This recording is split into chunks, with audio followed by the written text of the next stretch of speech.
Alo morning ma. Diနေ့ပြန်စမယ်နော်လူတစ်တွေပါတယ်ထင်တယ်ဟိုကဖြစ်လို့ရှိရင်ဟိုပထမပိုင်းတင်သွားတဲ့ဥစ္စာလေးတွေကိုပြီးပြန်ပြောပေးပါမယ်သိလည်းမခတ်ပါဘူးပထမပိုင်းတင်သွားတဲ့ဟာလေးတွေအခုဒီနေ့ကတော့သွားလက်ဆနေရာနေပဲဆက်သွားလိုက်မယ်နော်အဲ့တော့သွားလက်ဆနေရာဆိုတော့အားလုံးကဟိုရပြီလားမသိဘူးဟို reference စာအုပ်ကဒီဟိုမှာသူ page မှာတင်ထားတယ်နော်အဲ့ reference စာအုပ်ကလေးနဲ့တစ်ချက်လိုက်ကြည့်ပေးပါ reference စာအုပ်ကလေးသူက link ပေးထားတယ်အားလေးနဲ့လိုက်ကြည့်ပေးပါ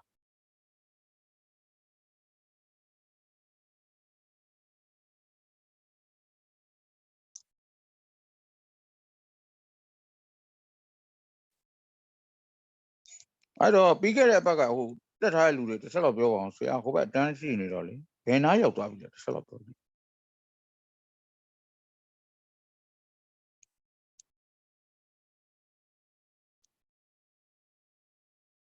measurement ကဘယ်အထိပြီးသွားလဲအကုန်ပြီးသွားလားမသိ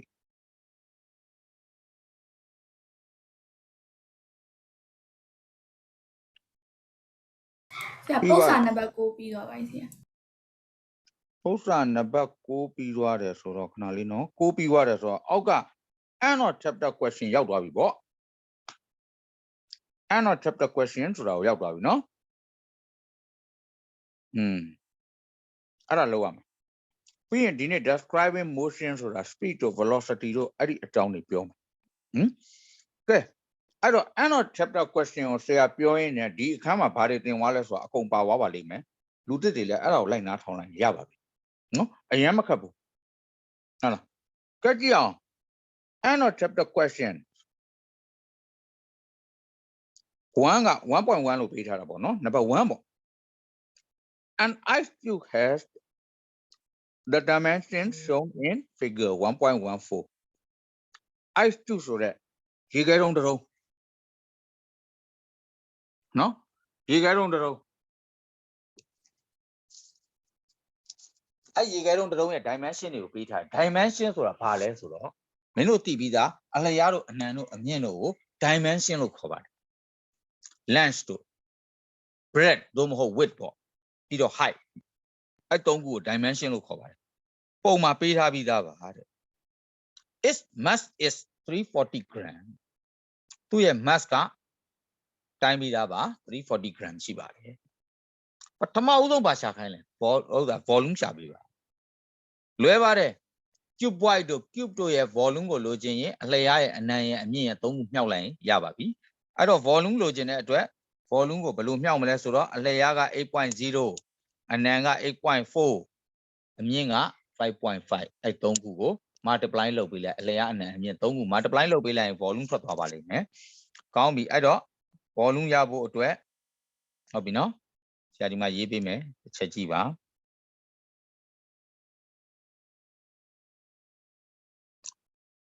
နံပါတ် 1.1 ရဲ့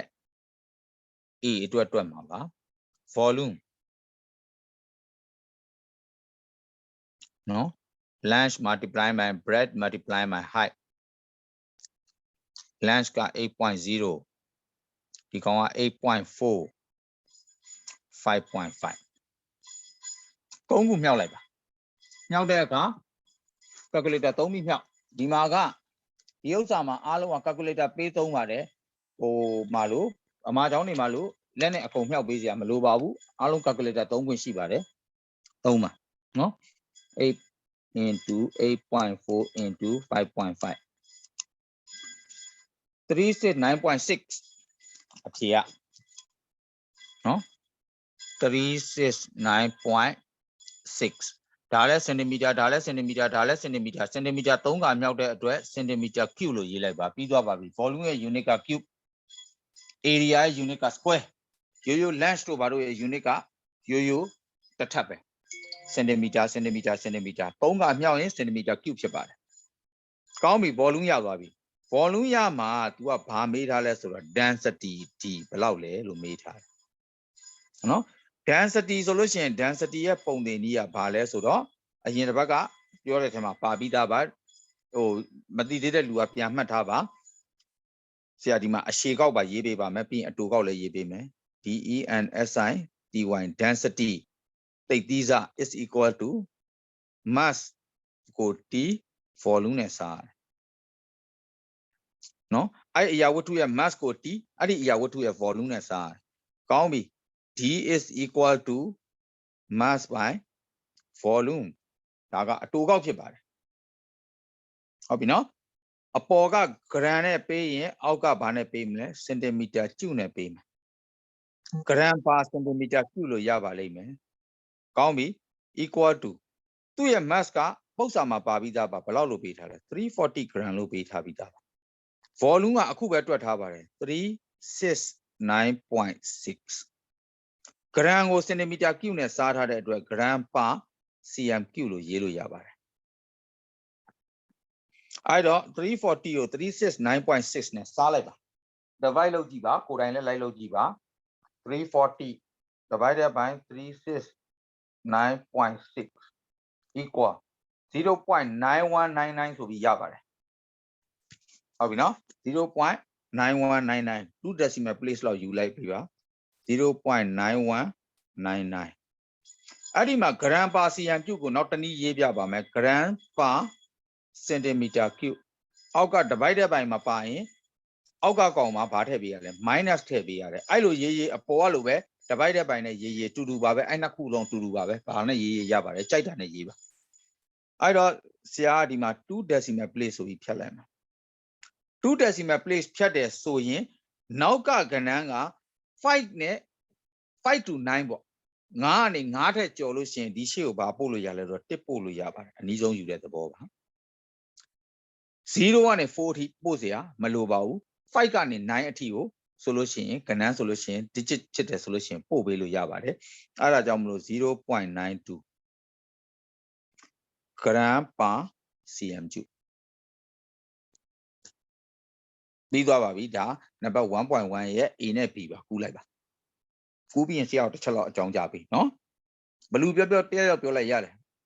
တယောက်ကိုသားပြပြောလိုက်ရတယ်နော်ဒါမှနံပါတ်2ဆရာဆက်သွားလို့ရတယ်မေကုန်းကိုနားလည်အောင်တေချာလိုက်နားထောင်ကြနော်မေကုန်းမဖတ်တတ်ရင်ပြဿနာတက်မယ်နော်အဓိကမေကုန်းဖတ်တတ်ဖို့လိုပါတယ်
ကွင်းလေးခတ်ပေးလိုက်တယ်ဒါက unit မလို့ unit ကိုကွင်းခတ်ထားပေးတာပါ gram per cm cube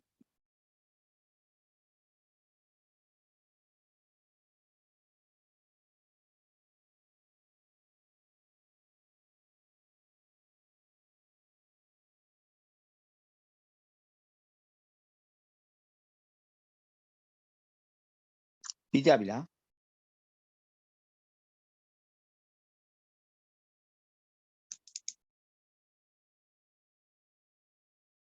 ပြီးပါပြီဆရာ okay အဲ့ဆို2ကိုသွားအောင်နံပါတ်2နော်နံပါတ်2လေးတစ်ချက်ကြည့်ရအောင်နံပါတ်2က 1.2 ပေါ့နံပါတ်2ပေါ့နော် a student ကျောင်းသားတစ်ယောက်က is collecting water တဲ့ရေကိုစုတယ်ပေါ့ as it runs into a measuring cylinder ဘယ်တဲ့ကိုထည့်လဲ measuring cylinder တွေကိုထည့်တယ် she used a clock to measure the time interval between measurement ပြီးရင်သူဘာလုပ်လဲ time interval ကိုကြည့်တယ် time ကဘယ်လောက်ကြာလဲပေါ့ time interval ကြည့်တယ် figure 1.15 shows the level of water in the cylinder at 2 times ပထမရှိပြီးသားဥစ္စာထဲမှာအချိန်ဘယ်လောက်လဲဒုတိယထည့်လိုက်ပြီးတဲ့အချိန်မှာအချိန်ဘယ်လောက်လဲဆိုတာကိုပြထားပါတယ် calculate the volume of water collect between these 2 times အဲ့ဒီအချိန်နှစ်ခုမှာရေဘယ်လောက်ဝင်သွားတယ်လဲအဲ့ဒါလေးကိုပြောပြပါတယ် volume ဘယ်လောက်ရှိလဲလွယ်လေးပါမင်းတို့ပုံကိုလိုက်ကြည့်လိုက်ရင်သိပါတယ်ပုံမှာပထမပုံမှာ10နဲ့20ကြားဆိုတော့15စင်တီမီတာရှိတယ်လို့15စင်တီမီတာကျူရှိတယ်လို့ထားလို့ရတယ်သူ့ရဲ့ unit ကအပေါ်မှာပေးထားပါတယ်100ရဲ့အပေါ်လေးမှာကြည့်လိုက်စင်တီမီတာကျူနဲ့ပေးထားတာ volume ဆိုတော့စင်တီမီတာကျူနဲ့ပေးတာပေါ့အဲ့တော့ပထမစပြီးတော့စထည့်ခြင်းတွေကဘယ်လောက်ရှိလဲ15 cm cube ရှိပါတယ်ဟောဒုတိယ time ကိုကြည့်လိုက်ပါ second time က70 cm cube ကိုရောက်သွားပါပြီ15ကနေ70အထိရောက်ဖို့အတွက်ဘယ်လောက် volume collect ဖြစ်သွားတယ်လဲအဲ့အချိန်နှစ်ခုကြားမှာဆိုတော့ဘယ်လိုတွက်မလဲပထမရှိတာ15ကနေစဖြည့်တယ်80ရောက်သွားပြီ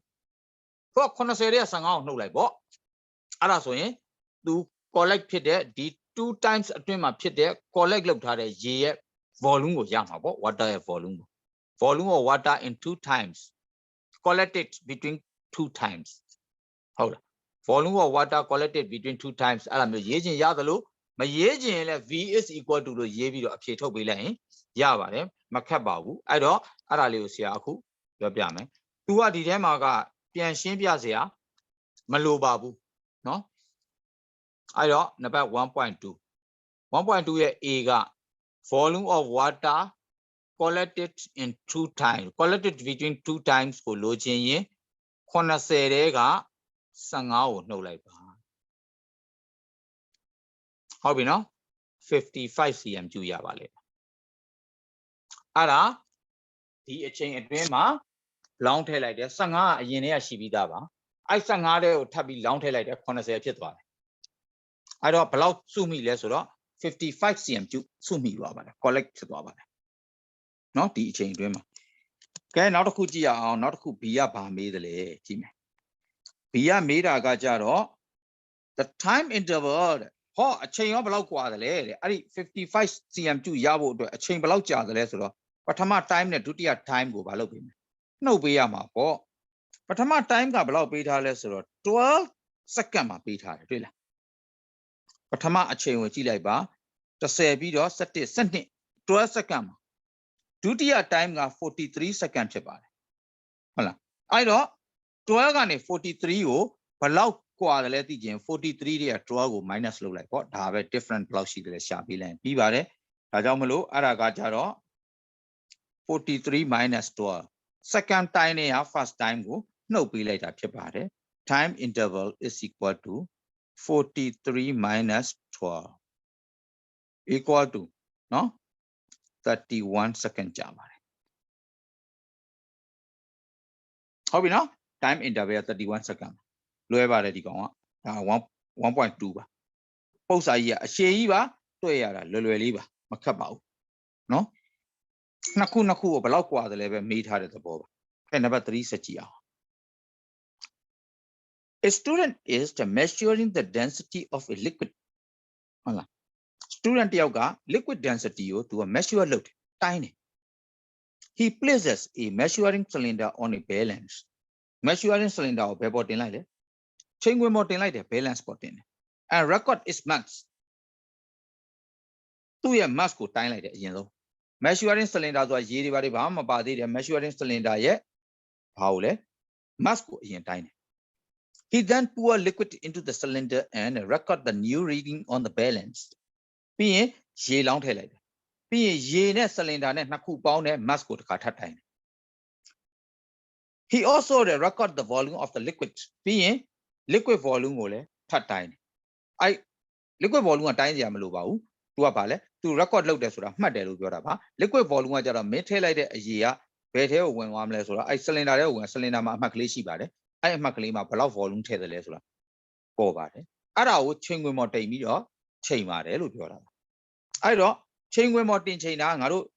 ဆရာတို့ပြောရင်တော့ကတ်တားတို့ဘာတို့ပေါ်တင်ပြီးချိန်တယ်လို့ပဲရိုးရိုးချိန်ခွင်တွေပါမင်းတို့တွေ့ဘူးတဲ့ချိန်ခွင်တွေမှာတင်ချိန်တယ်လို့ပဲဒါပေမဲ့အဲ့ဒီချိန်ခွင်ရဲ့ unit ကဘာနဲ့ပြောလဲ gram နဲ့ပြောတာ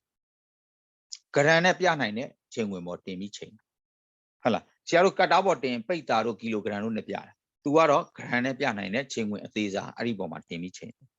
mass of empty cylinder ကဘယ်လောက်လဲ147 gram ရှိတယ် mass of cylinder နဲ့ liquid ပေါင်းတာက203 gram ရှိတယ်ဒါဆိုရင် liquid က mass ကိုရှာလို့ရပါပြီ cylinder နဲ့ liquid နဲ့ပေါင်းထားတဲ့ mass ထဲက cylinder ရဲ့ mass ကိုနှုတ်လိုက်ရင် liquid က mass ထွက်လာမှာပေါ့ပြီးတော့ volume of liquid ကလည်း59 cm3 လို့ပေးထားပါတယ် using the result shown above အဲ့ဒီအပေါ်ကပေးထားတဲ့ result တွေကိုယူပြီးတော့တဲ့ calculate the density of the liquid density ကိုရှာပေးပါလွယ်လွယ်လေးပါ liquid က mass ကိုရှာမယ်အရင်ဆုံးပြီးရင် liquid က volume သိမယ်အဲ့နှစ်ခုကို divide လုပ်ပေးလိုက်မယ်အဲ့ဒါဆိုရင် density ထွက်ပြီပေါ့ကောင်းပြီအဲ့တော့ဆရာအခုတွက်မယ်နော် mass of empty cylinder 147 gram mass of cylinder plus liquid က203 gram ဒါဆိုရင် mass of liquid is equal to ဆိုရင်203တဲ့က147ကို minus လုပ်လိုက်ပါ cylinder တီးသန့်ကို cylinder plus water gram နဲ့က cylinder ကိုနှုတ်လိုက်ရင် water ရဲ့ mass ထွက်လာမယ်အဲကြောင့်မလို့ mass of liquid mass of water လို့မရေးဘူးဒီမှာ liquid လို့ရေးထားတယ်အရည်ပေါ့ mass of liquid is equal to 203 minus 147အဲ့လိုရေးလိုက်ရင်ရပါတယ်ကောင်းပြီအဲ့တော့ဆရာအခုရေးလိုက်မယ်သူ့မေးခွန်းပြန်မကူတော့ပါဘူး mass of liquid liquid ကိုလိုချင်ရင်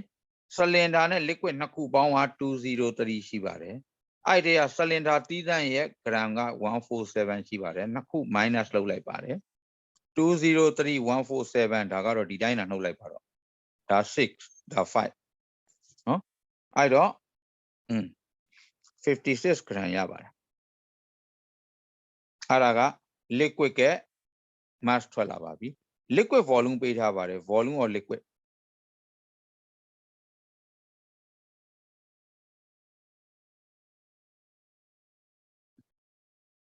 59 cm3 ဟုတ်လားမသိဘူးဆရာမှတ်မိတာရေးလိုက်တာကြည့်လိုက်အောင်ပါဟုတ်တယ်59 cm2 မှန်ပါတယ်ကောင်းပြီ59 cm2 အဲ့တော့မှ density of liquid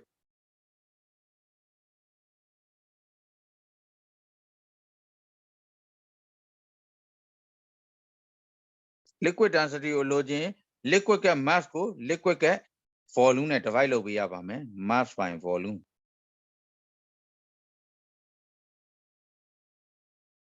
equal to 56ကိုတီ59နဲ့ divide လုပ်ပါ equal to ဘယ်လောက်ရလဲဆိုတော့56 divided by 59 0.949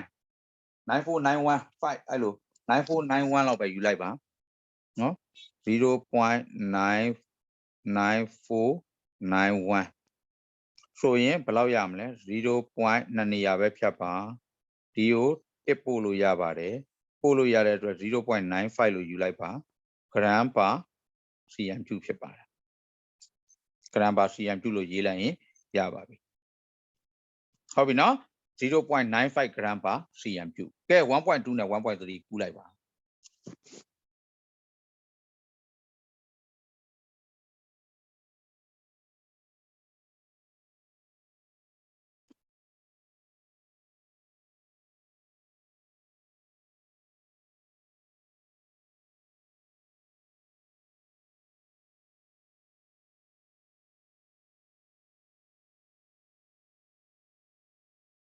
အသစ်စတင်ရတဲ့လူတွေလည်းမှတ်ထားလိုက်ပါ density ကိုလိုချင်အရာဝတ္ထုတစ်ခုရဲ့ density ကိုလိုချင်ရင်တိတ်သီးစားကိုလိုချင်ရင်သူ့မှာရှိတဲ့ mass ကိုသူ့ရဲ့ volume နဲ့ဘာလုပ်ရလဲ divide လုပ်ရတယ်အဲ့လိုမှတ်ထားလိုက်အဲ့ဒါဆိုရပြန်လာနောက်တော့ပြန်သင်ပေးမယ်နော် profession သွားတဲ့အခါနဲ့ပြန်ပြောပ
ြီးရင်ပြောနော်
ပြီးပါရဲ့ဆရာ အေးဟုတ်ပြီအဲ့ဒါဆို1.4 ကြည့်ရအောင်1.4 လေးသွားကြည့်မယ်နော်အဲ့တော့1.4ကဘာပြောထားသလဲမေးခွန်းဆရာဖတ်တာကိုလိုက်ပြီးတေချာနားထောင်နော်မေးခွန်းဘာသာပြန်ပြတာကို The inside of a the sports hall measure 80 meter long by 40 meter wide by 50 meter high အဲ့ဒါဘာလဲဆိုတော့ long ရဲ့ wide ရဲ့ height ရဲ့ပေးတယ်ဆိုတာအလျားအနံအမြင့် long ဆိုတာ length ကိုပြောတာ wide ဆိုတာ width ကိုပြောတာသူ့ရဲ့အကျယ်ဘယ်လောက်ရှိလဲအမြင့်က15 မီတာရှိတယ် The air in it has a density of 1.3 kilogram per meter cube ဟော kilogram ကြတော့ meter cube နဲ့ပြောတယ် gram ကြတော့ centimeter cube နဲ့ပြောတယ်ရပါတယ် kilogram per meter cube ပေးထားတယ်ဒါသူ့ရဲ့ density ပေးထားတာ density ပေးထားတယ် dimension ပေးထားတယ်သူဘာမေးလဲ when it is cold သူအေးနေတဲ့အခါမှာလို့ပြောတာဘာကြောင့်အေးတယ်ပူတယ်ထည့်ပြောသလဲဆိုတော့အဲ့ဒါကတော့ပု္ပ္ပစာထဲမှာမလိုပါဘူးသူကသူပြောထားတဲ့သဘောပါအပူတယ်အေးတယ်ဆိုတာပူရင် density လေရဲ့ density ကများပြီးတော့အေးလေရဲ့ density ကများပြီးတော့ပူရင် density နည်းတတ်တယ်တိတ်သီးမှုနည်းတယ်ပေါ့ပူရင်လေကပွားပြီးအပေါ်တက်သွားတဲ့အတွက်တိတ်သီးမှုနည်းတယ်အေးရင်တိတ်သီးမှုများတယ်ပြောချင်တဲ့သဘောနော်ဒါကလေအေးနေတဲ့အချိန်မှာရှိတဲ့လေရဲ့ density အခန်းထဲမှာရှိတဲ့လေရဲ့ density ဖြစ်ပါတယ် calculate the volume of the air in the sport hall in meter cube ဟောအဲ့တော့ volume အရင်အတွက်ဘာလို့ပြောထားတဲ့ A ကလွဲပါတယ် volume ဆိုလို့ရှိရင် hall ကြီးက cuboid ပုံစံရှိတဲ့အတွက်အလျားရဲ့အနံ့ရဲ့အမြင့်ရဲ့သုံးခုမြှောက်လိုက်တာ ਨੇ အဖြေရပါတယ်အဲ့ဒီအတွက်ကြောင့်မလို့ volume of the hall volume of the air in the hall ဟုတ်ပြီနော် air in the hall is equal to 80 into 40 into 15ဆိုပြီးတော့ multiply သုံးခု multiply လုပ်ပေးရမှာ80ရဲ့40ရဲ့15ရဲ့ multiply လုပ်ပေးရမှာဟုတ်လားကဲအဲ့တော့အဲ့ကောင် volume အရင်တွက်ကြရအောင်နော် volume အရင်တွက်မယ် number 1.4 ပေါ့လား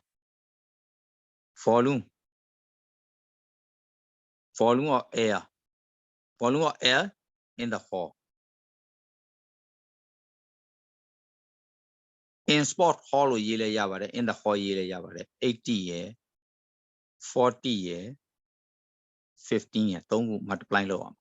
သူကမီတာကျုနဲ့ပေးပါဒါလည်းမီတာဒါလည်းမီတာဒါလည်းမီတာဆိုတော့ automatic မီတာကျုထွက်ပါလိမ့်မယ်ဟုတ်ပြီနော်သူပေးခိုင်းတဲ့မီတာကျုတန်းထွက်ပါလိမ့်မယ်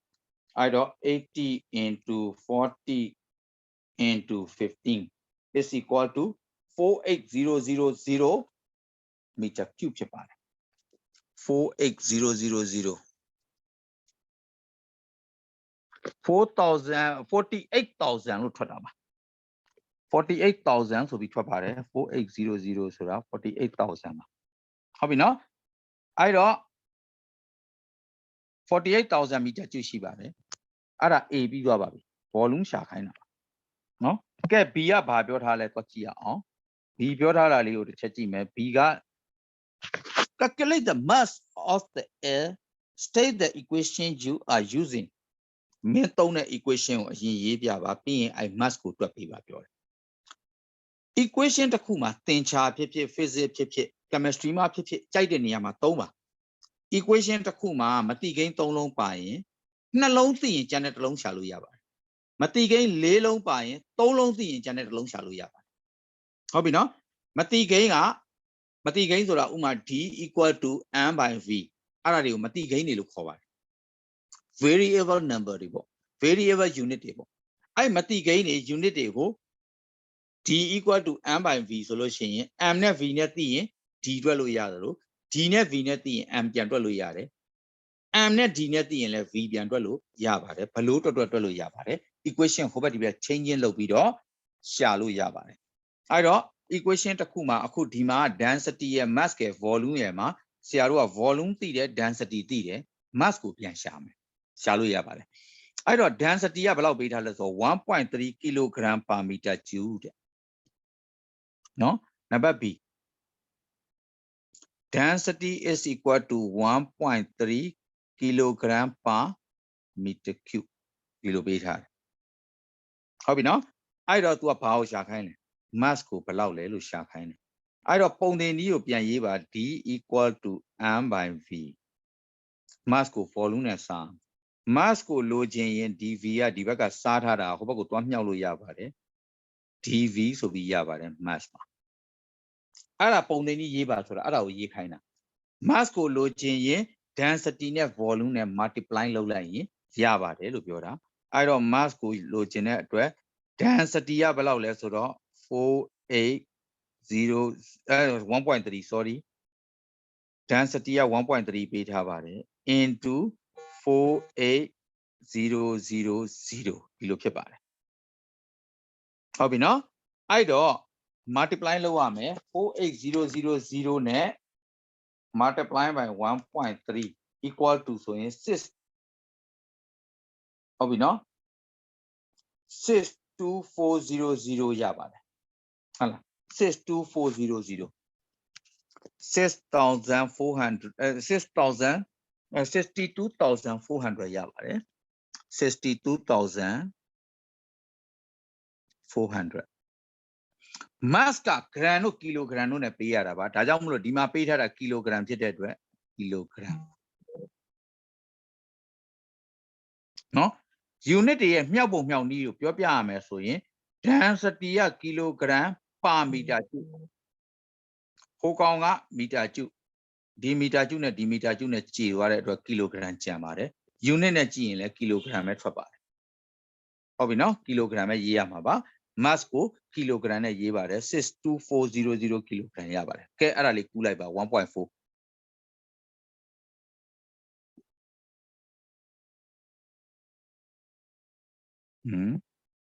ရေးရတယ်ဒုက္ခရောက် number 4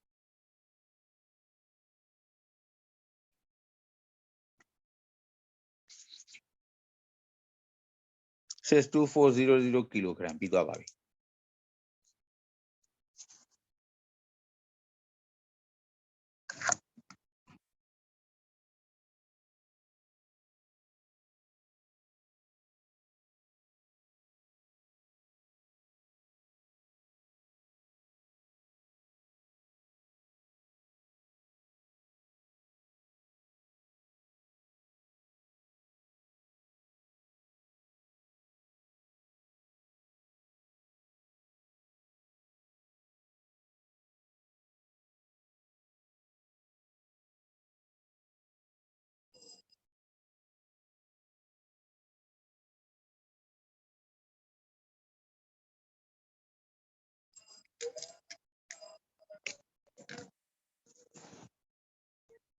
ဥပရင်ပြောနော်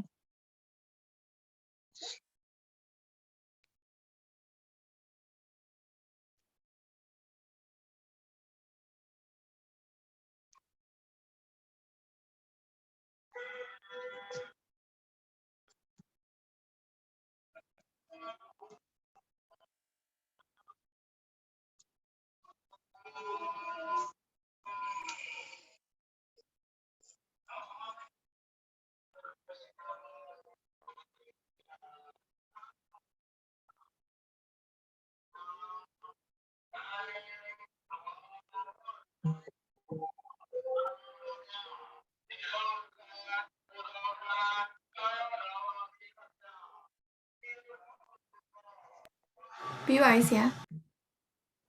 ဟုတ်ပြီခဏလေးနော်ဟုတ်ပြီအ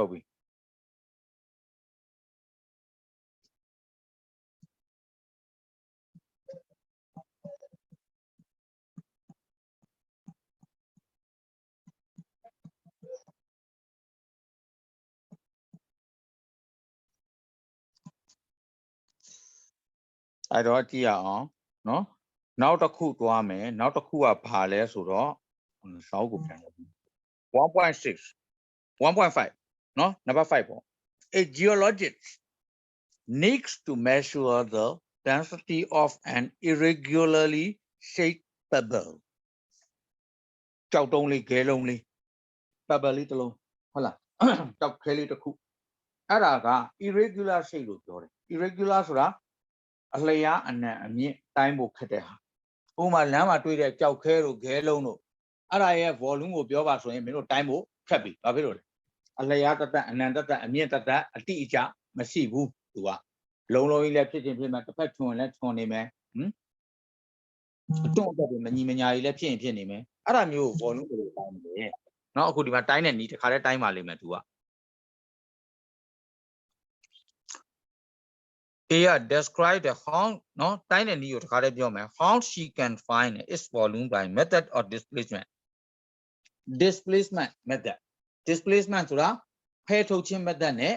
တိုင်းကြည့်မယ်ဘယ်လိုတိုင်းမလဲအဲ့တော့ဖယ်ထုတ်ခြင်း method ဆိုတာကိုအရင်တစ်ပတ်ကတော့သင်သွားပေးပြီးပါပြီအရင်ဆုံး measuring cylinder တစ်ခုကိုယူပါ measuring cylinder တစ်ခုကိုယူပြီးတော့နော် water ကိုမလုပ်မလဲအရင်ဆုံးပူရလို့ပါလောင်းထည့်ပါဟုတ်ပြီနော်ရေလောင်းထည့်လိုက်ပါ measuring cylinder တွေကိုရေလောင်းထည့်လိုက်ပါလောင်းထည့်ပြီးတော့ကိုလိုချင်တဲ့အမှတ်တစ်ခုခုရတယ်ဘယ်လောက်စင်တီမီတာကျူဖြစ်ဖြစ်ရပါတယ်ရေကိုလောင်းထည့်လိုက်ပါလောင်းထည့်ပြီးတော့အဲ့လောင်းထည့်တဲ့ရေရဲ့ volume ကိုအရင်မှတ်ထားလိုက်ပါဒါပထမဆုံးချက် measuring cylinder ကိုယူပါရေလောင်းထည့်ပါအပြည့်ထည့်စရာမအပြည့်မထည့်ပါနဲ့တဝက်လောက်ထည့်ရင်တဲ့3ပုံ1ပုံလောက်ထည့်ကြောက်ခဲမြုပ်နိုင်တဲ့ရေအနေထားလောက်ကိုထည့်ပါနော်ကိုတိုင်းကျင်တဲ့ကြောက်ခဲမြုပ်သွားနိုင်တဲ့အနေထားလောက်ရှိတဲ့ရေကိုထည့်ပါ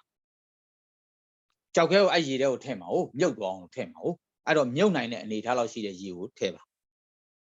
ထည့်ပြီးတာနဲ့ဘာလုပ်မလဲကြောက်ခဲကိုထည့်ပြီးတာနဲ့အဲ့ဒီ water level ကိုအရင်မှတ်ပါဥပမာအဲ့ water level က30 cm cube ရှိတယ်ထားပါတော့30ဆိုတဲ့အမှတ်အထိထည့်လိုက်ဥပမာပြောတာနော် example ပေါ့30 cm cube လို့မဟုတ်40 cm cube ရပါတယ်ထည့်လို့ရ30 cm cube ဆို30 cm cube လောက်ကိုအမှတ်အတိအကျရအောင်ထည့်ပါထည့်ပြီးမှဘာလုပ်မလဲဆိုတော့မင်းတိုင်းရင်တဲ့ကြောက်ခဲကိုအထဲကိုဖြည်းဖြည်းချင်းထည့်လိုက်ပါထည့်လိုက်တဲ့အခါကြောက်ခဲကရေထဲမြုပ်သွားပါလိမ့်မြုပ်တဲ့အခါဘာဖြစ်လဲဆိုတော့မင်းတို့သိပြီးသားအတိုင်းပါပဲရေမျက်နှာပြင်မြင့်တက်လာပါလိမ့်အဲ့ဒီမြင့်တက်လာတဲ့ရေမျက်နှာပြင်ကဘာနဲ့အတူတူပဲလဲဒီ pebble ရဲ့ volume နဲ့အတူတူပါပဲ pebble ရဲ့ volume အတိုင်းရေကနေရာဖယ်ပေးလိုက်တယ် displacement လောက်ရတဲ့အတွက်မင်းထည့်လိုက်တဲ့ဒုတဲ့အတိုင်းသူကအပေါ်ရေတက်လာပါလိမ့်အဲ့တော့ပထမထည့်ထားတဲ့ reading က30 cm cube ဟော second ထည့်တဲ့ reading က50 cm cube ဆိုလို့ရှိရင်ကြောက်ခဲရဲ့ volume ဒီ pebble ရဲ့ volume ဒီဘာဖြစ်သွားပြီလဲ20 cm cube ဖြစ်ပြီပေါ့ဘာဖြစ်လို့လဲ30ကနေ50တက်သွားတယ်ဆိုတာကြောက်ခဲထည့်လိုက်လို့50ကိုတက်သွားတာဘယ်လောက်တက်သွားလဲ20တက်သွားတယ်ဒါပဲအဲ့20ဒီ volume of the pebble ဒါပဲအဲ့ဒီသဘောနဲ့စမ်းရမှာဖြစ်ပါတယ်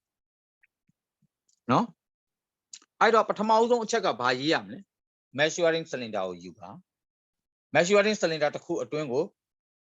water လောင်းထည့်ပါပြီးရင်အဲ့ level water level ကိုမှတ်ထားပါပြီးရင်အဲ့ water တွေကိုဗာထည့်မယ်ကြောက်ခဲထည့်ပါပြီးရင် second new level ပေါ့ new water level ကိုတစ်ခါထပ်မှတ်ပါပြီးရင်အဲ့ water level နှစ်ခုကိုဗာလုပ်လိုက် different လုပ်လိုက်ပါ different ဆိုနှုတ်ခိုင်းတာနှုတ်လိုက်ပါအဲ့ဒါဆိုရင် bubble ရဲ့ဗာထွက်သွားပြီလေ bubble ရဲ့ volume ရပါပြီဒါပဲအဲ့ဒီနီးလေးကိုရေးပေးရမှာဖြစ်ပါတယ်နံပါတ် B က what other measurement must she make if she is to find its density ကဲသူ့ရဲ့ density ကိုလိုချင်တယ် bubble ရဲ့ density ကိုလိုချင်ရင်တခြား measurement ဘာလုပ်အောင်မလဲဆိုတော့ density ကိုသိဖို့အတွက်အခုကတော့ measuring cylinder ထဲမှာ displacement method နဲ့ရှာလိုက်တာ volume တော့သိသွားပြီ density သိဖို့ကဘာလို့သေးလဲဆိုတော့ mass လို့သေးပါလေအဲ့တော့တခြားဘာတိုင်းအောင်မလဲဆိုတော့ mass တိုင်းဖို့လိုပါတယ်ဘာနဲ့တိုင်းမလဲ mass balance နဲ့တိုင်းဒီကြောက်တုံးကို mass balance ပေါ်တင်လိုက်တာနဲ့ mass balance ကဘယ်လောက် gram ဆိုတာပြပါလိမ့်အဲ့လိုပြတဲ့အတွက်အဲ့ပြတဲ့ gram ကဘာလဲသူ့ရဲ့ mass ပဲဒါကြောင့်မလို့ဘာတိုင်းဖို့လိုလဲ volume သိပြီဆိုရင် mass ထပ်တိုင်းမှာ density တွက်လို့ရမှာပါဒါကြောင့်မလို့ mass ကိုထပ်တိုင်းရမယ် mass ကိုဘာနဲ့တိုင်းမလဲ mass balance နဲ့တိုင်းအဲ့ mass balance ကပုံလေးကဘာမှရှိလဲဆိုတော့အပေါ်မှာရှိပါတယ်မင်းတို့သွားကြည့်လို့တွေ့ရပါမှာဘယ်မှာလဲဆိုတော့ page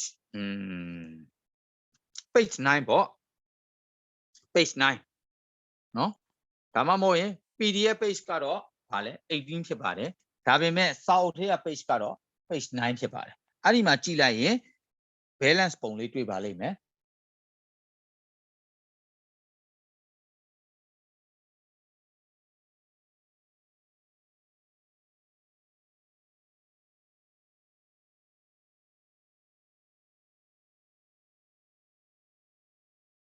620.3 ည gram ပြထားပါတယ်အဲ့ဒါ mass balance ပါပဲเนาะအဲ့ဒီအပေါ်မှာလဲဗာလဲ steel block ကိုဘာလုပ်ထားလဲ steel block ကိုတိုင်းတဲ့နီးပြထားတယ်တွေ့လားအပေါ်မှာ measuring cylinder မှာပထမဘယ်လောက်လဲ80နောက်ဘာမှမထည့်သေးပဲရေကြီးပဲထည့်ထားတာ80 cm cube ထည့်ထားပါတယ်အဲ့ဒီမှာထပ်ပြီးတော့အထဲကို steel block ကိုလည်းထည့်လိုက်တော့ဘယ်လောက်ထိတက်သွားလဲ160တက်သွားပါတယ်160အမှတ်ကိုရောက်သွားပါတယ်ရေကအဲ့တော့80ကနေ160ဖြစ်သွားတဲ့အတွက်160ရဲ့80နှုတ်ဒီ steel block ရဲ့ volume ဒီဘယ်လောက်ရှိလဲ80 cm ရှိတယ်ဆိုတော့သိရပါပြီဒီသဘောပါပဲဟုတ်ပြီနော်အဲ့ဒီဥစ္စာလေးကိုဘာလုပ်မလဲအဲ့ဒါလေးကိုရေးပြရမှာဖြစ်ပါတယ်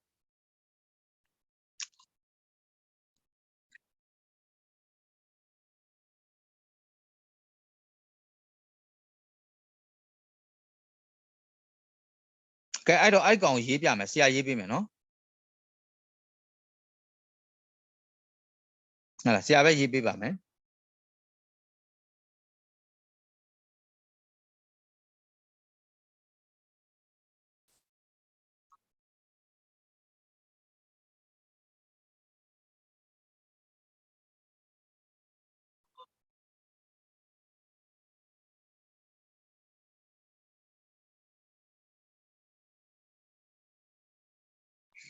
ကဲအဲ့ဒါရေးရတဲ့ဥစ္စာကအပေါ်မှာရေးထားတာတော့ရှိပြီးသားပါ page number 6ကိုသွားကြည့်လိုက်ပါ page number 6 page number 6 PDF page က number 15ဖြစ်ပါတယ်အဲ့ဒီမှာ measuring volume by displacement ဆိုတဲ့ဟာလေးပါပါတယ်တွေ့ကြလား page number 6ပြောရတယ်အဲ့ဒီမှာအဲ့ဒီအောက်မှာအဆက်ကလေး20နဲ့ပေးထားတဲ့ paragraph လေးနှစ်ခုရှိတယ်တွေ့လားနံပါတ်1က select a measuring cylinder that is somewhat larger than the object ကိုတိုင်းမဲ့ object နဲ့နည်းနည်းကြီးတဲ့ cylinder လေးတစ်ခုကိုရှာပါတဲ့ဟုတ်တယ်လေသူပြောတာက cylinder က measuring cylinder ကတိုင်းမဲ့ object တဲ့သေးနေအဲ့ object ကိုအထဲထည့်လို့ဘယ်ရမလဲအဲ့တော့ measuring cylinder ဒီကောင်ဝင်နိုင်တဲ့ cylinder တစ်ခုပါလဲကိုထည့်ခြင်းနဲ့ကြောက်တုံး bubble နဲ့နည်းနည်းလေးပိုကြီးတဲ့ cylinder လေးတစ်ခုကိုရှာပါယူပါပြီးရင် partially fill it with water ရေတဝက်လောက်ဖြည့်လိုက်ပါတစ်စိတ်တစ်ပိုင်းလောက်ဖြည့်လိုက်ပါ partially ဆိုတာတစ်စိတ်တစ်ပိုင်းကြိုက်တဲ့လောက်ဖြည့်လို့ရတယ်အဲ့မှာအပြည့်ကြီးတာမဖြစ်စေနဲ့ဟုတ်ပြီနော်ရေကိုဖြည့်လိုက်ပါ partially filled with water ရေနဲ့တစ်စိတ်တစ်ပိုင်းလောက်ဖြည့်လိုက်ပါ enough to cover the object ကိုဖုံးလောက်တဲ့အထိရေဖြည့်လိုက်ပါ object ဖုံးနိုင်တယ်ဆိုတာ object ကဥမာမကြည့်လိုက်ဒီ object ကိုထည့်လိုက်လို့ရှိရင်ဥမာ9 cm မြင့်မလား6 cm မြင့်မလားဟုတ်လားအဲ့ဥစ္စာအဲ့ object တဲ့နည်းနည်းလေးပုံမြင့်တဲ့ရေ object ကို cover ဖြစ်နိုင်တဲ့ရေလေးမှန်းပြီးထည့်လိုက်ပါပြီးရင် immerse the object in the water ပြီးရင်အဲ့ဒီအမှတ်ကိုအရင်မှတ်ပါ तू ကဒီထဲမှာတော့အဲ့လိုထည့်မရေးထားပါဘူးအမှတ်ကိုအရင်မှတ်ပါနော်မှတ်ထားပြီးတော့မှ immerse the object in the water တဲ့ object ကိုထည့်လိုက်ပါ the level of water in the cylinder will increase ဟုတ်လားအဲ့ increase ဖြစ်လာလိမ့်မယ် level of water in cylinder in the increase ဖြစ်လာလိမ့်မယ်တိုးလာလိမ့်မယ် the increasing in its volume is equal to the volume of the object အဲ့တိုးလာတဲ့အပေါ်တက်လာတဲ့ဥစ္စာဒီပါလဲ increasing the volume of the water is ဘာဖြစ်လဲ increase volume ပေါ့တိုးလာတဲ့ volume ဒီ volume of the object နဲ့တူတူပါပဲပြောချင်တာပထမသူဘယ်လောက်ထည့်ထားလဲပထမဦးဆုံးထည့်ထား50ထည့်ထားပါတယ်အခု object လည်းထည့်လိုက်တော့ဘယ်လောက်ဖြစ်သွားလဲ80ဖြစ်သွားပါတယ်ဟော increasing the volume ကဘယ်လောက်တက်လာ30တက်လာအဲ့ဒါဒီအဲ့ဒီ object ရဲ့ volume ပဲပေါ့80တွေက50ကိုနှုတ်လိုက်30ထွက်ပါတယ်အဲ့ဒီစာပိုက်ကလေးကူးရေးရမှာပါအဲ့နှစ်ခုကူးရေးရမှာပါအခုမေးထားတဲ့ 1.5 မှာဟုတ်လား1.5 က A ကိုဖြေမယ်ဆိုလို့ရှိရင်ဘာလို့ ရလဲအဲ့ဒီနှစ်ခုကိုကူးရေးပါရမလားအဖြေက select a measuring cylinder that is somewhat အဲ့ bracket ထဲကဥစ္စာကိုပါလဲမရေးနဲ့3 or 4 times ပဲရေးမနေနဲ့ larger than the object ထက်ပိုကြီးတဲ့ cylinder တစ်ခုယူပါ partially fill it with water ရေနဲ့ရေဖြည့်လိုက်ပါ figure 1.7 ထည့်ရေးစရာမလိုပါဘူး enough to cover the object ကိုမြုပ်ယုံ object မြုပ်လောက်တဲ့အတိုင်းအတာလောက်ရေဖြည့်ပါတဲ့ပြောထားတာပြီးရင် note the volume of the water ပြီးရင် water ရဲ့ volume ကိုဘာလုပ်မလဲမှတ်ပါရေကြီးပဲရှိတဲ့ volume ကိုအရင်မှတ်ပါတဲ့ပြီးရင်နံပါတ်2က immerse the object in the water ရေထဲကိုအဲ့ဒီဥစ္စာကို object တော့မဟုတ် bubble ပေါ့အဲ့မှာ bubble သုံးထားတော့ bubble ပေါ့ immerse the bubble in the water ရေထဲကိုနှစ်လိုက်ပါ immerse ဆိုတာနှစ်ခိုင်းတာရေထဲကိုထည့်လိုက်ပါနှစ်သွားလိမ့်မယ် the level of the water in the cylinder will increase ဟောမူလရေရဲ့မျက်နှာပြင်ကမြင့်တက်လာပါလိမ့်မယ် increase ဆိုတာတိုးလာပါလိမ့်မယ် the increase in its volume is equal to the volume of the object ဟောအဲ့ increasing ဖြစ်လာတဲ့ volume of water ဒီဘာနဲ့တူတူပဲလဲ equal to the volume of the bubble ပေါ့ bubble ရဲ့ volume နဲ့တူတူပါပဲပြီးပြီဒါပဲအဲ့ဒါလေးရေးပါအဲ့ဒါနံပါတ် A ကိုဖြေရမှာရမလားဖြေတတ်မလား ရပါတယ်ဆရာ okay အဲ့ဒါလေးထည့်ဖြေလိုက်ပါအဲ့ဒါနံပါတ် 1.5 အတွက်ပြောတာဖြစ်ပါတယ်နံပါတ် A နော်နံပါတ် B ပြီးရင်ဆက်ပြောပြ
Saya.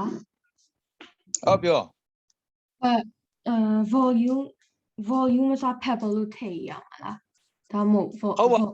object လို့ပဲရမှာလား object ပြော object လို့မရေးနဲ့ pebble လို့ရေးရတယ် ဟုတ် object လို့ရေးလဲရတယ်ဒါပေမဲ့သူ pebble နဲ့ပေးထားလို့ object နေရာမှာ pebble လို့ထည့်ရေးတာပိုကောင်းတာပေါ့ပိုတဘာဝကျတာပေါ့ကွာအဲ့ဒါကိုပြော object နေရာမှာ pebble လို့ထည့်ရေးလိုက်ရင်ပိုပြီးတဘာဝကျတာပေါ့သူ pebble ကိုတိုင်းမယ်ပြောတော့နော်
ပြီးသွားရင်ပြောနော်ရေးပြီးရင်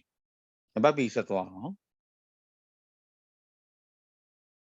1.5a အဲ့ဒါရေးမယ် B ဆက်သွားမယ်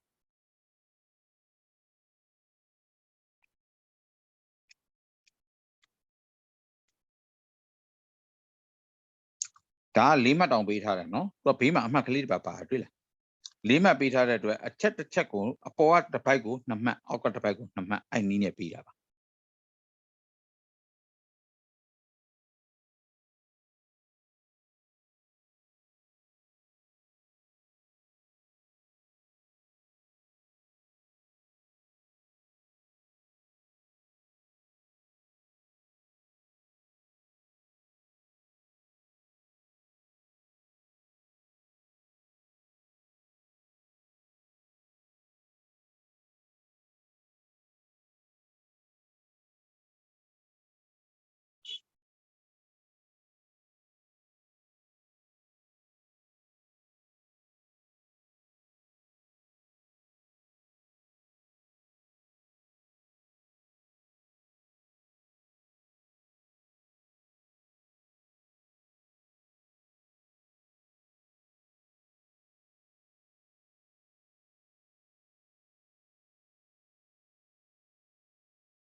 ဟုတ်ပြီနံပါတ် B ပြောအောင် What are the measurement တခြား measurement ဘာလို့သေးလဲတဲ့ Must she make if she is to find its density density ကိုရှာခြင်းတယ်တဲ့အခုနံပါတ် A မှာ volume ရှာလိုက်ပြီတခြား measurement ဘာလို့သေးလဲဆိုတော့ must လို့တာပေါ့ဟုတ်လားတခြား measurement ဆိုတော့ mass ကို volume နဲ့စားမှ density ရမှာဆိုတဲ့အတွက် volume ရပြီဆိုရင်ဘာလို့လဲ mass လို့တယ် mass ကိုရှာလိုက်တာနဲ့ mass ကို volume နဲ့စားလိုက်ရင် density ထွက်ပြီ what are the measurement and mass နော် she make if that she is to find its density သူ density ကိုလိုချင်ရှာဖို့အတွက် other measurement ဘာလို့သေးလဲဆိုတော့တမှတ်ပဲပေးထားပါတယ် mass တိုင်းဖို့လိုပါတယ်ဟုတ်လားအဲ့တော့ she need to measurement for mass of the bubble ပြီးသွားပြီပေါ့အဲ့တော့ဆရာရေးပေးပါမယ်ဒါကကိုရေးတတ်လို့ရေးရင်လည်းရပါတယ်မမှားပါဘူး mass ပါရင်ပြီးတာပဲ mass တိုင်းဖို့လိုပါတယ်လို့ရေးလိုက်ရင်ပြီးပါတယ်နော်အဲ့တော့ 1.5 B ပေါ့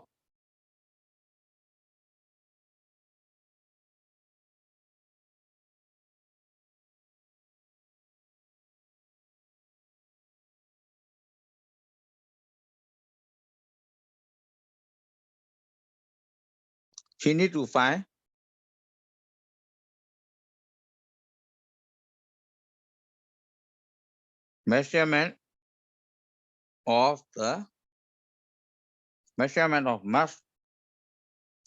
measurement of mass of the bubble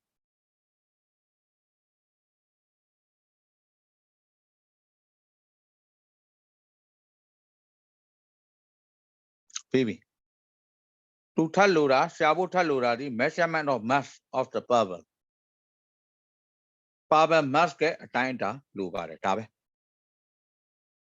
အားရရေးလိုက်ပြီးပါပြီ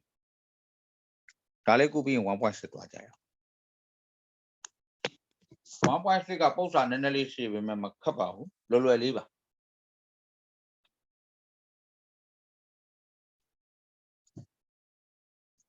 မေးခွန်းရှည်မကြောက်ကြနဲ့နော်မေးခွန်းရှည်တာလေ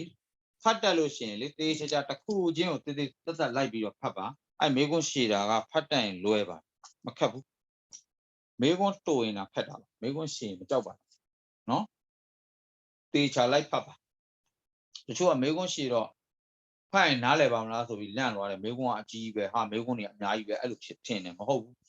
အဲ့လိုမေးခွန်းရှည်ရှည်မေးခြင်းဒီပါဖြစ်တေးချာချာဖတ်ရင်တွေ့ရတာလေးတွေလွယ်လွယ်လေးတွေအခုလည်းဒီလိုပဲသူမေးခွန်းကြီးအရှိကြီးတွေမေးနေကိုတွေ့ရတာတစ်ချောင်းနှစ်ချောင်းဒါနဲ့ပဲပြီးပါဒါပေမဲ့ concept မေးတဲ့အခါကျရင်တော့အများကြီးဖြေရတယ်နော် concept သောတော့နံပါတ် A မှာဆိုရင်မေးခွန်းလေးနှစ်ချောင်းနဲ့မေးသွားတယ်အဲ့နှစ်ချောင်းနဲ့အများကြီးဖြန့်ပြီးတော့ဖြေရတတ်တယ်အဲ့လိုမျိုးလေးရှိပါတယ်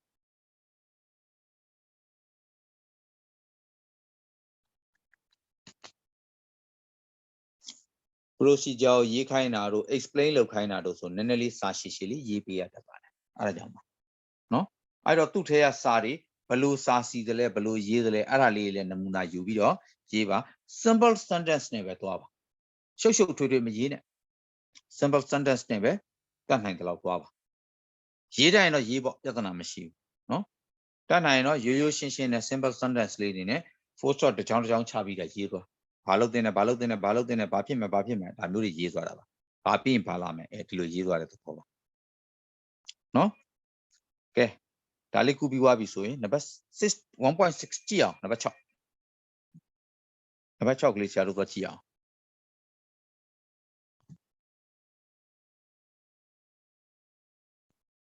နံပါတ် 6 ဘာပြောထားသလဲNumber 6 an NGCSE student thinks it may be possible to identify different rocks. Hold on. IGCSE student think it may be possible to identify different rocks.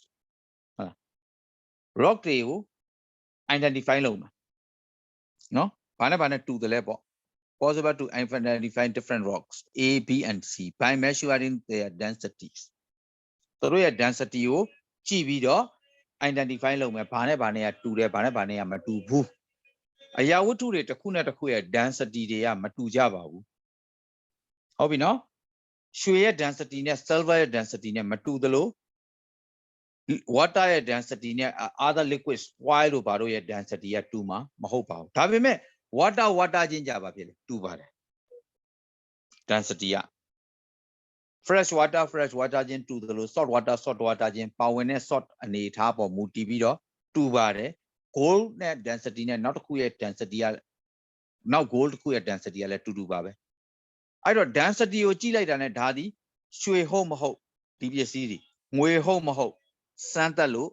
ကြည့်လို့တရုပ်ခွဲလို့ရပါတယ် density မတူဘူး pure gold ဟိုဘက်ကဥစ္စာကို pure gold လို့ပြောပြီးနောက်တစ်လုံးလာပေးတယ်တို့နှစ်ခုရဲ့ density ကိုတွက်ကြည့်လိုက်ပါ density ချင်းတူရင် pure gold မှန်တယ် density ချင်းမတူရင်မှားပါတယ်ဟုတ်ပြီနော်အဲ့ဒါမျိုး तू က identify လုပ်ချင်တာ she uses an electronic balance to measure the mass of each symbol and uses the displacement method to determine the volume of each symbol symbol A ရော symbol B ရော symbol C ရောနော်အဲ့ဒီဘာတွေလဲ rock တွေ symbol A symbol B symbol C အဲ့ rock တွေရဲ့ mass ကို measuring balance နဲ့ mass balance နဲ့တိုင်းတယ်ပြီးရင် volume displacement method နဲ့ဘာပြန်လုပ်လဲ volume ကိုတိုင်းတယ်အဲ့နှစ်ခုတိုင်းပါတယ် figure 1.16 shows the hard displacement result for symbol A ဟောပထမဦးဆုံးပေးထားတာကြည့်ပါ symbol A အတွက် volume မပေးထားဘူးလားပေးထားတဲ့ displacement method နဲ့ရှာထားတာကိုပုံနဲ့ပြထားပါတယ်ရေမထက်ဘာမှကြောက်တုံးမထက်ခင်တော့ရှိတာ60ရှိပါတယ်80ရှိပါတယ် sorry ပါ60နဲ့80ဂျားတက်တွေက80ဖြစ်ပါတယ်80ရှိတယ်ဟော pebble ကိုလည်းထည့်လိုက်ကော rock ကိုလည်းထည့်လိုက်ကောဘာဖြစ်သွားလဲ90ဖြစ်သွားတယ်အဲ့တော့80နဲ့90နဲ့20กว่าပါတယ်20 cm3 ဖြစ်ပါတယ်အဲ့ဒါ symbol A အတွက် volume တိုင်းပြထားတာဖြစ်ပါတယ်နော်အဲ့ဒါဟိုမှာ तू ကအဲ့ဒါ symbol A ရဲ့ volume ကဒီမှာပေးထားပါတယ်အောက်မှာကျတော့ကြံတဲ့အချက်တွေကိုဘာလုပ်ထားလဲဇယားနဲ့ပေးထားတယ်တွေ့လားနားလည်နော်ဇယားနဲ့ပေးထားတယ် B နဲ့ C အတွက်ကအဲ့တော့ B နဲ့ C အတွက်ဇယားနဲ့ပေးထားတော့ तू ကဘာလို့ပေးထားလဲဆိုတော့ symbol ရဲ့ mass per gram ဟုတ်လား mass ကို gram နဲ့တိုင်းထားပါတယ်တဲ့နော်ဒုတိယတစ်ခုကပြီးတော့နောက်က80တို့44တို့ပေးထားတာရှိတယ်နောက်မှာ volume ပေးထားတယ် density ပေးထားတယ်တွေ့လားအဲ့ဒီအကွက်တွေကဘာတွေရေးရမှာလဲဟုတ်ပြီနော်144 80 44နောက်မှာ v လို့ပေးတယ်နောက်မှာ density လို့ပေးတယ်သူကအောက်ကမြင်းဆောင်လေးတွေနဲ့နော် slab line လေးတွေနဲ့ပြထားတာအဲ့ဒါဘာလဲအောက်က unit ရေးဖို့ပေးထားတာပါ unit တွေပါထည့်ရေးပေးပါလို့ပြောတဲ့သဘောပါနော်အဲ့တော့ B နဲ့ C အတွက်ဆရာပြောပြမယ်ဘာတွေထည့်ရတာလဲဆိုတာပြောပြမယ်ဇယားလေးကိုဆရာပြန်ဆွဲပြမယ် mass က80 44 volume ရဲ့ density ဟုတ်ပြီ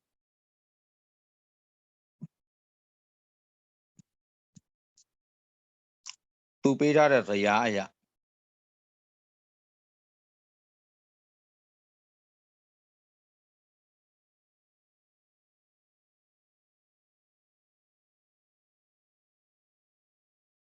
ဟုတ်ပြီနော်ဒီမှာက symbol B symbol C တစ်ခုပေးထားတာကဘာပေးထားလဲဒီမှာ mass ပေးထားတယ် mass ကို gram နဲ့ပြောတယ်တဲ့ mass per gram လို့ပြောတာပါ mass ကို gram အနေနဲ့ gram ဆိုတဲ့ unit နဲ့သုံးပါတယ်လို့ပြောထားပါတယ်ဒီနေရာမှာ144 gram လို့ပေးထားပါတယ်ပြီးရင်ဒီမှာတစ်ခွက်ရှိတယ်ဟုတ်ပြီနော်ပြီးရင်ဒီမှာတစ်ခွက်ရှိတယ်ပြီးရင်ဒီမှာတစ်ခွက်ရှိတယ်သုံးခွက်ဒီပထမအကွက်မှာဘယ်လောက်ပေးထားလဲ80ဒီအကွက်မှာဘယ်လောက်ပေးထားလဲ40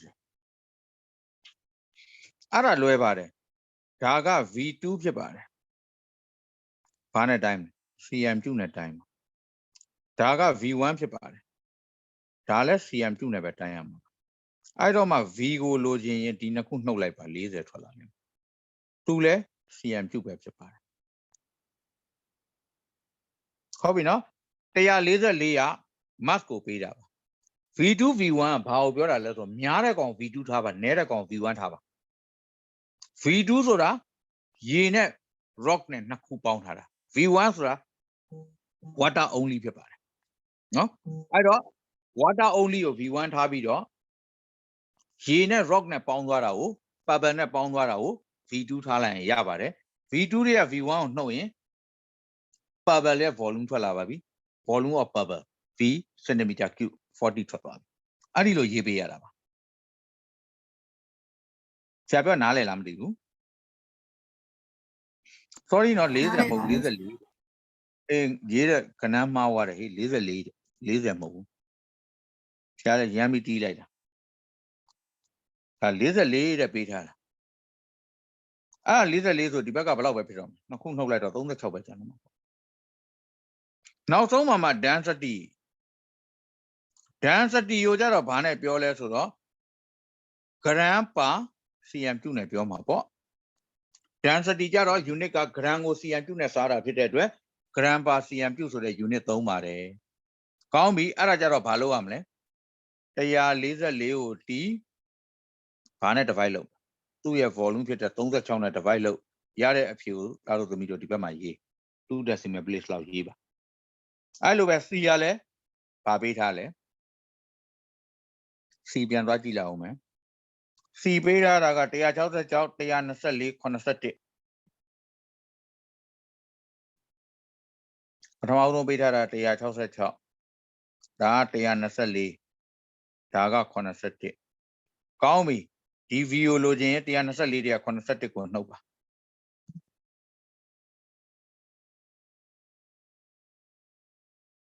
53ရပါတယ်ပြီးတော့မှ density ကိုလိုချင်ရင် mass ကို t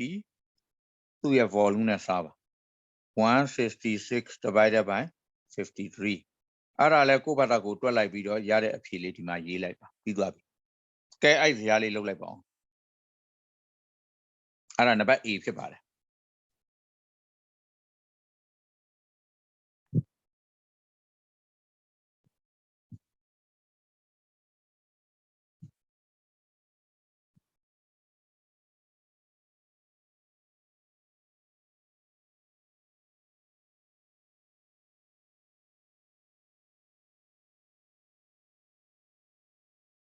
နားမလဲလားရှိရင်ချက်ချင်းမေးနော်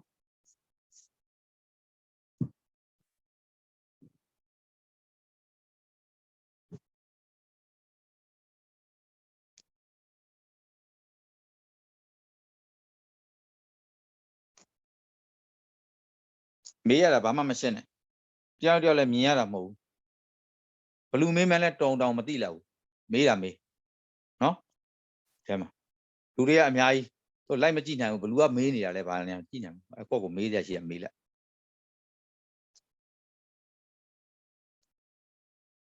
နားမလဲတာချက်ချင်းမေးလို့ရတယ်လမ်းတာမေး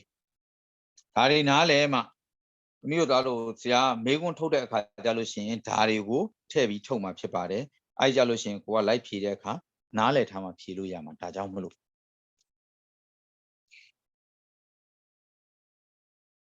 စောစောကရေးတဲ့စာပိုင်မျိုးတွေကြအလွတ်မကျက်ပါနဲ့ရေးပုံရေးနည်းလေးမှတ်ထားပါဘယ်အကြောင်းအရာကိုရေးတယ်ဆိုတာမှတ်ထားပါဒီလောက်မှတ်ရင်ကိုယ့်ကိုပြန်ရေးလို့ရပြီကိုယ်စာနဲ့ကိုရေးပါရေးတာမှတ်ရင်အမှတ်က automatic ရသွားမှာဟုတ်ပြီနော်အခါတလေကြတော့grammatically မကြောက်ဘူး no problem ပြဿနာမရှိပါဘူးကိုရေးခြင်းနဲ့ဆိုလိုခြင်းကိုသဘောပေါက်အောင်ရေးနိုင်ရင်ရပါတယ်အမှန်မခက်ပါဘူး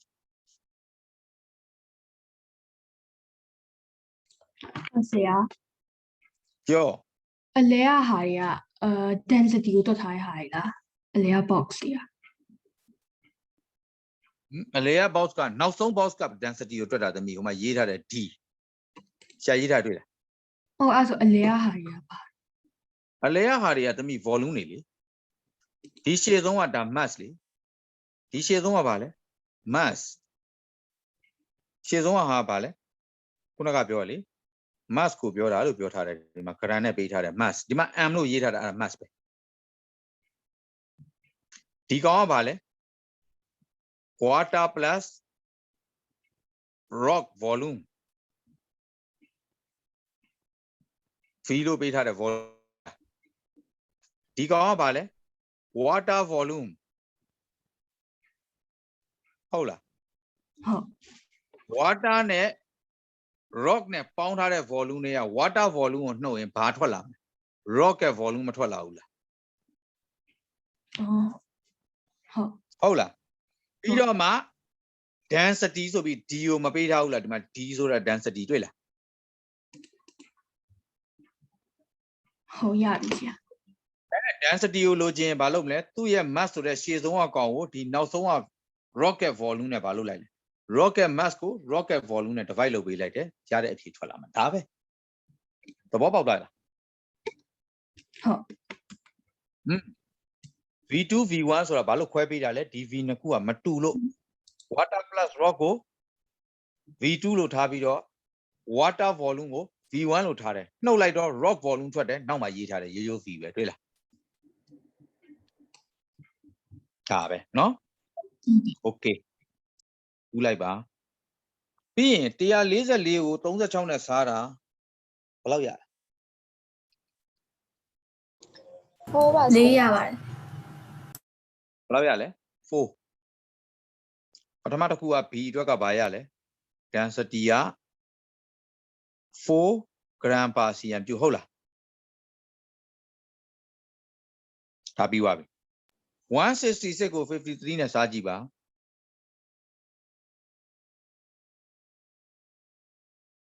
166ကို53နဲ့စား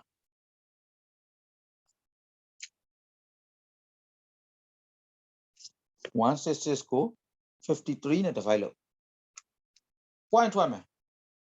166 divided by 53 equal to 3.1320အများကြီးထွက်တယ်တွေ့လား3.13လို့ယူလိုက်ရင်ပြီးသွားဘယ်လောက်ပဲယူမလဲ2 decimal place ပဲယူပါ3.13သူကရတာတော့3.1320ဒီလိုရတယ်2 decimal place ပဲယူတယ်ဒီနောက်က9မပြည့်တဲ့အတွက်ပို့เสียမလိုပါဘူး3.13 gram per cm ကျူရေးလိုက်လို့မရဘူးလားပြီးသွားပြီအဲ့ဒါနှစ်ခုရမယ်အဖြေပါအဲ့တော့ဒီပစ္စည်းနှမျိုးက density မတူတဲ့အတွက်ဒီ v နဲ့ c ကတူညီသော rock မဟုတ်ပါဘူးမတူကြပါဘူးတစ်ခုက density 4ရှိတယ်တစ်ခုက density 3ရှိတဲ့အတွက်တို့က different rock တွေဖြစ်ပါတယ်တူညီသော rock မဟုတ်ပါဘူး density တူနေရင် rock တူတယ်လို့ပြောလို့ရတယ် density မတူတဲ့အတွက်တူညီသော rock မဟုတ်ဘူးဒါကိုမှတ်ထားကိုယ့်ကိုမှတ်တာသူမမေးသေးဘူးเนาะ A မှာတော့ဒါကိုဖြည့်ရုံနဲ့ဖြည့်ခိုင်းတာ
တရားဆက်ပြီးရင်ပြောနော်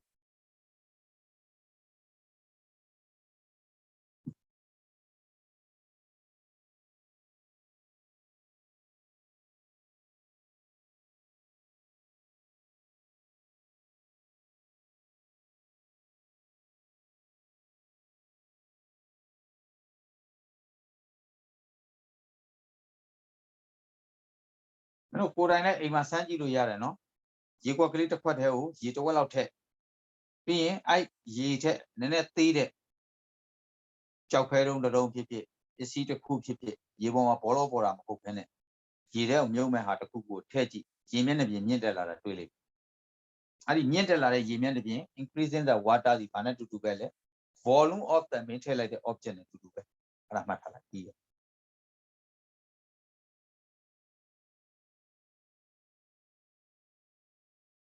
အဲ့ဒါ irregular shape ရှိတဲ့ပစ္စည်းတွေရဲ့ volume ကိုရှာရင်အဲ့ဒီသုံးပါ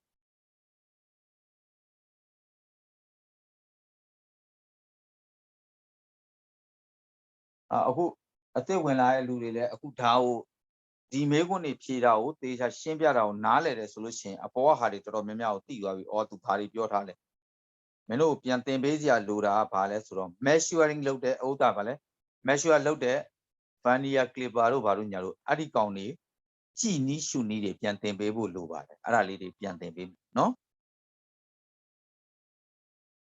။ school gauge တို့နော် school gauge တို့ vernier clipper တို့အဲ့ဒါတွေဘယ်လိုကြည့်တယ်လဲ။အဲ့ဒီ unit တွေဘယ်လိုကြည့်တယ်လဲအဲ့ဒါတွေဘယ်လိုတိုင်းတယ်လဲဆိုတာလေးတွေပြန်ပြောပြပါမယ်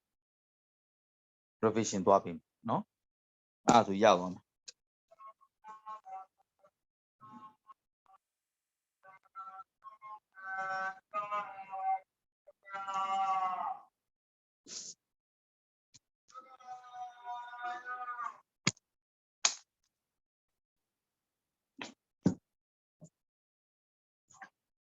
144 36နဲ့စားတာအောက်မှာရေးပေးထားတယ်နော်4လို့ရပါတယ်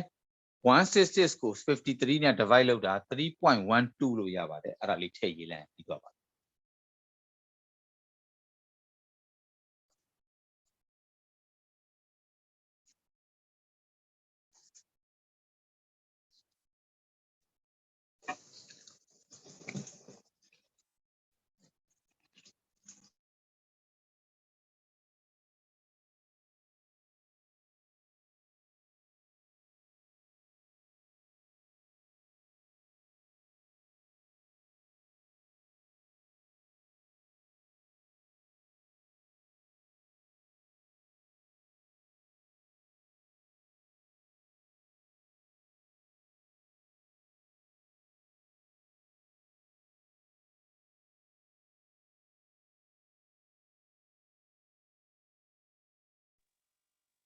ပြီးကြလားပြီးပါပြီဆရာဟုတ်ပြီအဲ့ဒါဆိုရင်အောက်ကမေးခွန်းတွေတစ်ခုချင်းဖြေလို့ရပါပြီနော်အောက်ကမေးခွန်းလေးတွေကြည့်ပါပထမဦးဆုံးဖြေခိုင်းတာဘာလဲကြည့်ရအောင်နံပါတ် A က state the volume နဲ့ shown in each measuring cylinder တဲ့ measuring cylinder မှာ volume တွေတိုင်းထားတာကိုဖြည့်ပေးပါလို့ပြောတယ်အကုန်ဖြည့်ပြီးပြီမဟုတ်ဘူးလား table မှာအားလုံးဆရာတို့ဖြည့်ပြီးသွားပြီလေ volume တွေဟုတ်လား water နဲ့ raw နဲ့ကဘယ်လောက်အပေါ်မှာလည်းရေးထားတယ် V1 V2 V2 V1 ပြီးရင် V လည်းဖြည့်ပြီးပြီအဲ့တော့ A အတွက်ကပြီးသွားပါပြီဆရာတို့ဇယားဆွဲလိုက်တာနဲ့ပြီးသွားပါပြီ B က calculate the volume နဲ့ in the rock symbol A ဟော symbol A ရဲ့ volume ကိုတွက်ပေးပါ symbol A ရဲ့ volume ကကြတော့ဒီဇယားမှာမပါဘူးသမီးတို့သားတို့ symbol A ရဲ့ volume ကဘယ်မှာပေးထားတယ်ပြောလဲသူပြောထားတယ်မှာပုံနဲ့ပေးထားတယ်လို့ပြောပါတယ်ပုံမှာ symbol A ရဲ့ volume V1 နဲ့ V2 နဲ့မပေးထားဘူးလားပေးထားတယ်အဲ့တော့အဲ့ဒါလေးကိုအခုတွက်မယ် symbol A ရဲ့ volume ကဘယ်လောက်ရလဲဆိုတော့ပထမ V1 ကဘယ်လောက်လဲ80 V2 ကဘယ်လောက်ရလဲ90အဲ့နှစ်ခုနှုတ်လိုက်မယ်20 cm3 ထွက်သွားပါပြီအဲ့တော့ volume of symbol A equal to 90 minus 70အခုဆရာရေးလိုက်မယ်ဟုတ်ပြီနော်အဲ့ဒါနံပါတ် B ကိုဖြေတာဖြစ်ပါတယ် symbol A ကမပါဘူးเนาะ symbol A ကဒီဇယားထဲမှာမပါဘူး B နဲ့ C ပဲပါပါတယ် symbol A ကဘာမှပေးထားတာလဲပုံနဲ့ပေးထားတာပါဒါကြောင့်မလို့ဟုတ်ပြီเนาะ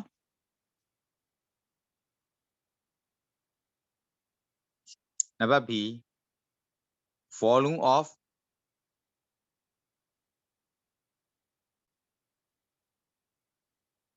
symbol A equal to V2 က90 V1 က70 equal to ဘယ်လောက်ရလဲ20 cm ကျူရ95မို့လားခဏလေးသမီးကြည့်လိုက်အောင်မဆရာ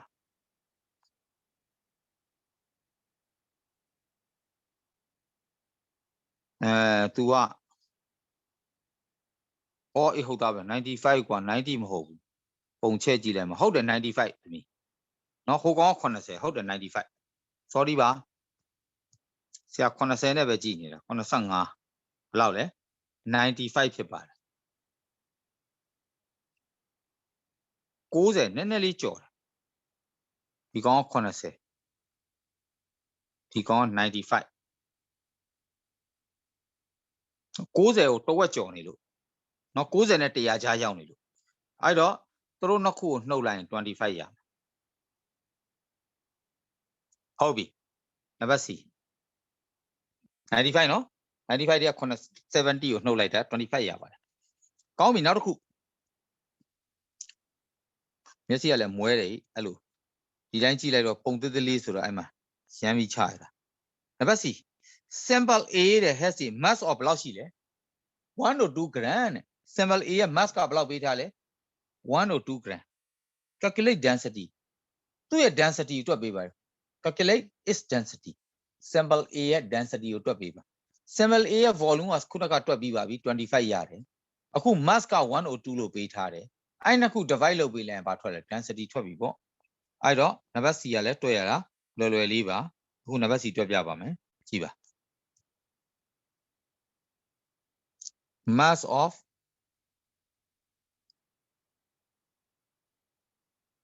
sample A equal to 1 or 2 gram လို့ပေးထားတယ် volume of sample A က25ရှိပါတယ်ဒါကြောင့်မလို့ density of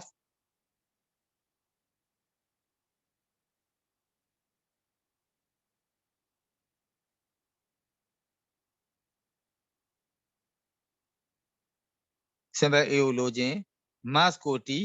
သူ့ရဲ့ volume 25နဲ့ divide လုပ်ပေးလိုက်ပါဟုတ်ပြီနော်1 or 2 or T 25နဲ့ divide လုပ်ရမှာပါ1 or 2 divided by 25 4.08 ရပါ4.08 or အပေါ်က gram အောက်က cm ကျုဆိုတော့ gram per cm ကျုလို့ရေးလိုက်ပါပြီဒါသူ unit ရေးတဲ့နည်းပါ C ပြီးပါပြီ C ပြီးသွားရင် D ကိုကြည့်အောင် D ကဗာမေးထားသေးလေ table 1.4 တဲ့ table 1.4 မှာတဲ့ပေးထားတယ် shows the student reading နဲ့ for sample B and C တဲ့ 1.4 မှာပေးထားတာရှိပါတယ် B နဲ့ C ရဲ့ reading တွေကိုပေးထားပါတယ်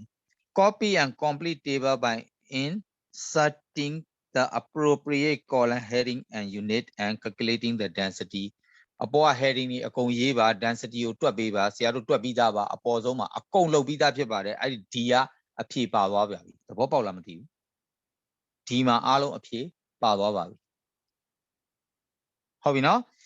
D မှာဆရာတို့အကုန်လုံးတစ်ခုချင်းရဲ့ heading လဲရေးပြီးပြီပေါ်မှာ V2 လား V1 လားရေးပြီးပြီ V ကဘယ်လောက်ရလဲရေးပြီးပြီ density ဘယ်လောက်လဲဆိုတော့လဲတွက်ပြီးပြီအားလုံးက D ကိုအဲ့ဒီ complete the table လုပ်လိုက်တာနဲ့ဘာဖြစ်လဲ D ကဖြေပြီးသားဖြစ်သွားပါပြီသဘောပေါက်လားမသိဘူးအဲ့အတွက်ကြောင့်မလို့ D ကပါလဲအဲ့ complete the table လုပ်ထားတာအပေါ်ဆုံးကဥစ္စာကို D လို့တာနာမည်တက်လိုက်တော့ရပြီ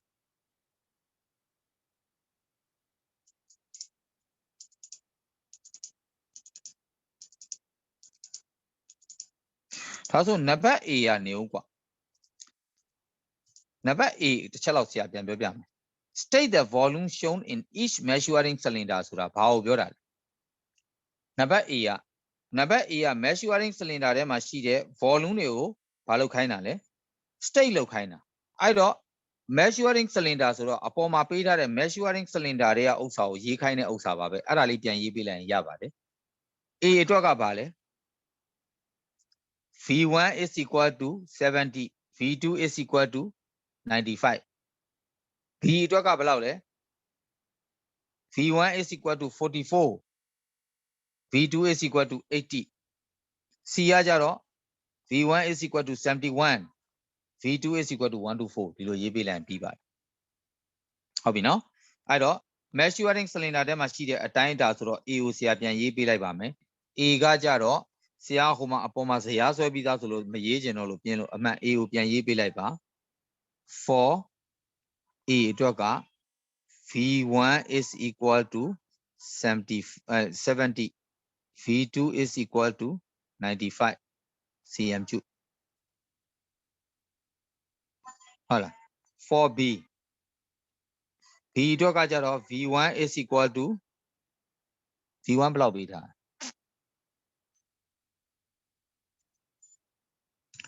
44လားမသိဘူးဟုတ်လားရှေ့တစ်ချက်ကြည့်ပြီ ဟုတ်ပါတယ်ဆရာ 44ရဲ့80ရဲ့နော် V1 V2 အဲ့လိုရေးပေးလိုက်ပါ V1 က44 cm cube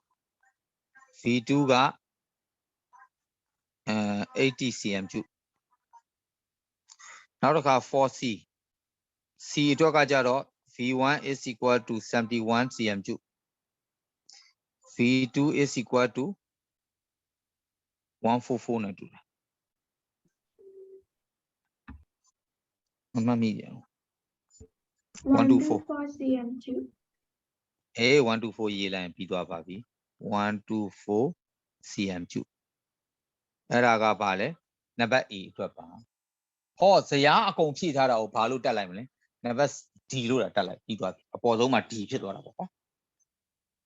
နော်ခုနကဇယားကူးထားတာရှိတယ်သမီးတို့သားတို့ကူးထားပြီးသားဇယားရှိပါတယ်အဲ့ဒီဇယားကိုနံပါတ်ဘယ်လောက်လို့မှတ်လိုက်မလဲနံပါတ် D လို့တာတတ်မှတ်လိုက်ပါတော့နံပါတ် D လို့တာရေးလိုက်တော့ရသွားပြီဒါနံပါတ် D ပါ D လို့ရေးလိုက်ပြီးသွားပြီ ABCD အကုန်ပြီးသွားပြီ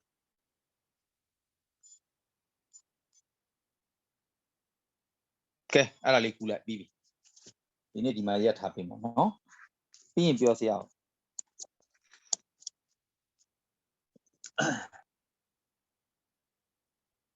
tomorrow ကြရင်ဒါကို revision နည်းနည်းသွားပေးမယ်ပြီးလို့ရှိရင်ဟို reading ဖတ်တာလေးပြန်ပြောပေးမယ်ပြောပြီးတာနဲ့နောက်အခန်းတက်ကြရအောင်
ဒီကြောက်ပြောနော်ပြီးလို့ရှိရင်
ရပြီလား